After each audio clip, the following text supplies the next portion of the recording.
திருப்பத்தூர் மாவட்டம் கந்தளி ஒன்றிய செந்தூர் கிராமத்தைச் சேர்ந்த தேசிய முற்போக்கு திராவிட கழகத்தின் கிளை செயலாளரும் எஸ் ஜெயந்தி அவர்களின் கணவரும் S Gokul, S Gokila, S Kavya அவர்களின் தந்தையுமான சி சங்கர் மெக்கானிக்கப் அவர்கள்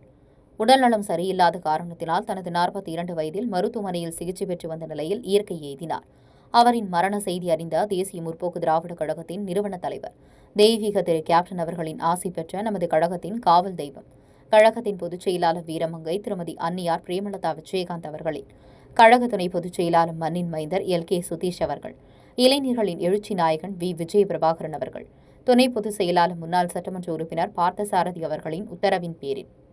திருப்பத்தூர் மாவட்ட கழக செயலாளர் எம் கே ஹரிகிருஷ்ணன், தேமுதிக கந்தளி வடக்கு ஒன்றிய செயலாளர் வ யோகநாத் தலைமையில் கந்தளி வடக்கு ஒன்றிய அவைத்தலைவர் டி சரவணன், கந்தளி முன்னாள் ஒன்றிய கழக அவைத்தலைவர் கேப்டன் சி ரமேஷ், கந்தளி வடக்கு ஒன்றிய கழக பொருளாளர் பி மோகன், மாவட்ட பிரதிநிதி சின்னூர் வெங்கடாச்சலம், தலைமை கழக பேச்சாளர் ஏ அலிஜான், மாவட்ட இளைஞரணி துணைச் செயலாளர் பிரகாஷ், ஒன்றிய கேப்டன் மன்ற துணைச் செயலாளர் தோக்கியம், தேமுதிக வார்டு உறுப்பினர் எம் மகேந்திரன், சின்னூர் கிளை நிர்வாகிகள் மாதேஷ், முருகன், தோல் கொடுக்கும் தாதாங்குட்டை தோழர்கள், நரபணி சங்க ஒருங்கிணைப்பாளர் பி பிரபு மற்றும் கிளை உறுப்பினர்கள், மகளிரணி நிர்வாகிகள், கேப்டன் மன்ற நிர்வாகிகள், சென்னூர் கிளைக்கழக நிர்வாகிகள் நேரில் சென்று சங்கர் அவர்களின் உடலுக்கு அஞ்சலி செலுத்தி அவர்கள் குடும்பத்துக்கு தேமுதிக சார்பாக ஆறுதல் தெரிவித்து மாலை அணிவித்து இறுதி அஞ்சலி மற்றும் ஆழ்ந்த இரங்கலையும் வருத்தத்தையும் தேசிய முற்போக்கு திராவிட கழகத்தின் சார்பாக தெரிவித்துக் கொண்டு சங்கர் அவர்களின் ஆத்மா சாந்தியடைய எல்லாம் வல்ல இறைவனை தெய்வத்திற்கு கேப்டன் அவர்களையும் வேண்டிக் கொண்டு